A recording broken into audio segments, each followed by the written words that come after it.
តើស្តង់ដារ ISO ប្រភេទណាដែលស័ក្តិសមជាមួយនឹងក្រុមហ៊ុនអាជីវកម្មរបស់បងប្អូនទាំងអស់គ្នា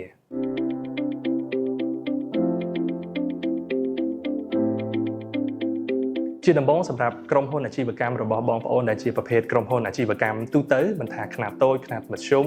នៅក្នុងការផ្គត់ផ្គង់ផលិតផលនានាក៏ដូចជាសេវាកម្មនានាមិនថាសេវាកម្មដឹកជញ្ជូនសេវាកម្មសន្តិសុខឬក៏ដូចជាក្រុមហ៊ុនផលិតនៅផលិតផលប្រើប្រាស់ទូទៅផលិតផលចំណីអាហារនោះទេបើសិនបើបងប្អូនចង់បាននៅប្រព័ន្ធគ្រប់គ្រងមួយដ៏មានគុណភាពស្តង់ដារដើម្បីរក្សាបានឲ្យផលិតផលរបស់យើងផលិតបាននៅតែរក្សាបាននូវគុណភាពក៏ដូចជាសេវាកម្មនៅតែល្អជូនទៅដល់អតិថិជនខ្ញុំសូមណែនាំបងប្អូនទាំងអស់គ្នាទៅលើស្តង់ដារ ISO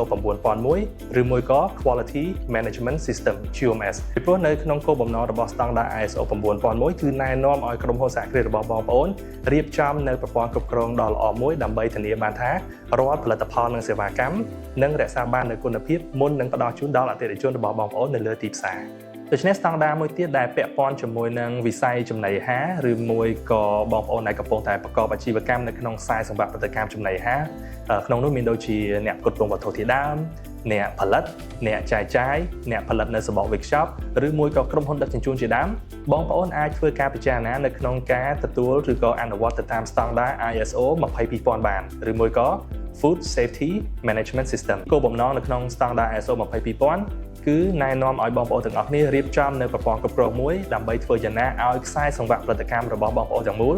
គ្រប់គ្រងទៅដល់បញ្ហាសុវត្ថិភាពចំណីអាហារធ្វើយ៉ាងណាក៏ដោយកុំឲ្យប៉ះពាល់ទៅដល់អ្នកទទួលទានហើយដំណើរការផលិតប្រកបដោយអនាម័យឆ្លើយតបជាមួយនឹងស្តង់ដារសុវត្ថិភាពចំណីអាហារបន្តមកទៀតគឺសម្រាប់បងប្អូនអាជីវកម្មទាំងឡាយណាដែលមានខ្សែសង្វាក់ផលិតកម្មក៏ដូចជាផលិតផលនានាដែលអាចប៉ះពាល់ដល់បរិស្ថានមានដូចជាការបញ្ចេញផ្សែងពុលការបញ្ចេញកាកសំណល់រាវឬមួយក៏នៅក្នុងផលិតកម្មអាចមាននៅការលេចធ្លាយសារធាតុគីមីផ្សេងៗដូច្នេះយោងទៅតាមលក្ខខណ្ឌទាំងអស់នេះបងប្អូនទាំងអស់គ្នាអាចធ្វើការពិចារណាទៅលើស្តង់ដារ ISO 14001ឬមួយក៏ Environmental Management System ជាគោលបំណងនៅក្នុងស្តង់ដារ ISO 14001គឺចង់ឲ្យបងប្អូនរៀបចំប្រព័ន្ធគ្រប់គ្រងមួយធ្វើយ៉ាងណារក្សាបាននៅសុវត្ថិភាពទៅដល់បរិស្ថានដូចជាការគ្រប់គ្រងនៅកាកសំណល់រាវផ្សែងពុលកាកសំណល់រឹងក៏ដូចជាការគ្រប់គ្រងហានិភ័យនានាដើម្បីកុំឲ្យមានការបំពុលណាមួយកើតឡើងនៅក្នុងអាជីវកម្មរបស់បងប្អូនក៏ដូចជាមជ្ឈដ្ឋានជុំវិញសម្រាប់ស្តង់ដារបន្ទាប់គឺសំដៅទៅលើបងប្អូនអាជីវកម្មទាំងឡាយណាដែលអាចមានហានិភ័យខ្ពស់ទៅដល់បុគ្គលិករបស់បងប្អូនមានដូចជាការធ្វើការដែលនៅក្នុងទីតាំងដែលមានកម្ពស់ខ្ពស់ការដែលធ្វើការនៅទីតាំងមួយដែលមានសារធាតុគីមីខ្ពស់ការដែលធ្វើនៅទីតាំងមួយដែលមានកម្ដៅមិនសមរម្យដែលអាចប៉ះពាល់ទៅដល់សុខភាពរបស់បុគ្គលិករបស់បងប្អូនដូច្នេះយោងទៅតាមហេតុផលទាំងអស់នេះហើយដើម្បីការពារនៅសុខុមាលភាពក៏ដូចជាសុវត្ថិភាពជូនទៅដល់បុគ្គលិករបស់បងប្អូនអាចពិចារណាទៅដល់ការអនុវត្តទៅតាមស្តង់ដារ ISO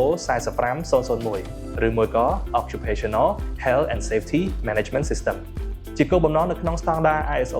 45001គឺណែនាំឲ្យបងប្អូនធ្វើយ៉ាងណារៀបចំនៅប្រព័ន្ធគ្រប់គ្រងដ៏ល្អមួយដើម្បីរក្សានៅសុខភាពសុវត្ថិភាពសម្រាប់បុគ្គលិករបស់បងប្អូននៅក្នុងអំឡុងពេលធ្វើការងារឬមួយក៏ផ្ដល់សេវាកម្មដូចជាការផ្ដល់នៅឧបករណ៍ការពារសុវត្ថិភាពការផ្ដល់នៅឧបករណ៍នានាដើម្បីធ្វើយ៉ាងណាឲ្យបុគ្គលិករបស់បងប្អូនធ្វើការនៅក្នុងលក្ខខណ្ឌមួយប្រកបដោយសុវត្ថិភាពមិនមានផលប៉ះពាល់ទៅដល់សុខភាពក៏ដូចជាអាយុជីវិតជាដើមដូច្នេះជាស្តង់ដារបន្ទាប់សម្រាប់ក្រុមហ៊ុនអាជីវកម្មរបស់បងប្អូនទាំងឡាយណាដែលកំពុងតែប្រើប្រាស់នៅប្រព័ន្ធ Digital សម្រាប់រក្សានៅព័ត៌មានសម្ងាត់ព័ត៌មានសំខាន់នានារបស់អតិថិជនក៏ដូចជាព័ត៌មានសំខាន់នានាពាក់ព័ន្ធជាមួយនឹងផលិតផលខ្ញុំសូមណែនាំឲ្យបងប្អូនទាំងអស់គ្នាពិចារណាទៅលើស្តង់ដារមួយគឺទាក់ទងជាមួយនឹង ISO 27001ឬមួយក៏ Information Security Management System ជាគោលបំណងនៅក្នុងស្តង់ដារ ISO 27001គឺចង់ឲ្យក្រុមហ៊ុនសហគ្រាសរបស់បងប្អូនរៀបចំនៅប្រព័ន្ធគ្រប់គ្រងមួយដ៏ល្អនៅលើប្រព័ន្ធ Digital ធ្វើយ៉ាងណាដើម្បីឲ្យការគ្រប់គ្រងព័ត៌មាននានាដែលពាក់ព័ន្ធជាមួយនឹងវិស័យ Digital ដែលបងប្អូនធ្វើការរក្សាទុកនោះឲ្យមានសុវត្ថិភាពមិនឲ្យបាត់បង់ក៏ដូចជាមិនឲ្យលេចធ្លាយទៅកាន់បុគ្គលពាក់ព័ន្ធផ្សេងៗទៀតដែលមិនពាក់ព័ន្ធនៅក្នុងក្រុមហ៊ុនដូច្នេះដូចអ្វីដែលបងប្អូនបានជ្រាបពីខាងលើហើយថាស្តង់ដារ ISO មានច្រើនប្រភេទច្រើនសន្តានហើយក៏មានលក្ខណៈខុសៗគ្នាអាស្រ័យទៅតាមអាជីវកម្មរបស់បងប្អូនទាំងអស់គ្នាផងដែរជាការចាប់ផ្ដើមបងប្អូនទាំងអស់គ្នាអាចធ្វើការពិចារណាបានទៅលើការអនុវត្តទៅតាមស្តង់ដារ ISO 9001ឬមួយក៏ Quality Management System ដោយសារតែជាគោលដៅចម្បងរបស់ស្តង់ដារមួយនេះគឺចង់ឲ្យបងប្អូនរៀបចំប្រព័ន្ធគ្រប់គ្រងមួយដ៏ល្អសម្រាប់ឲ្យក្រុមហ៊ុនអាជីវកម្មរបស់បងប្អូនផលិតនៅផលិតផលដែលមានគុណភាពល្អ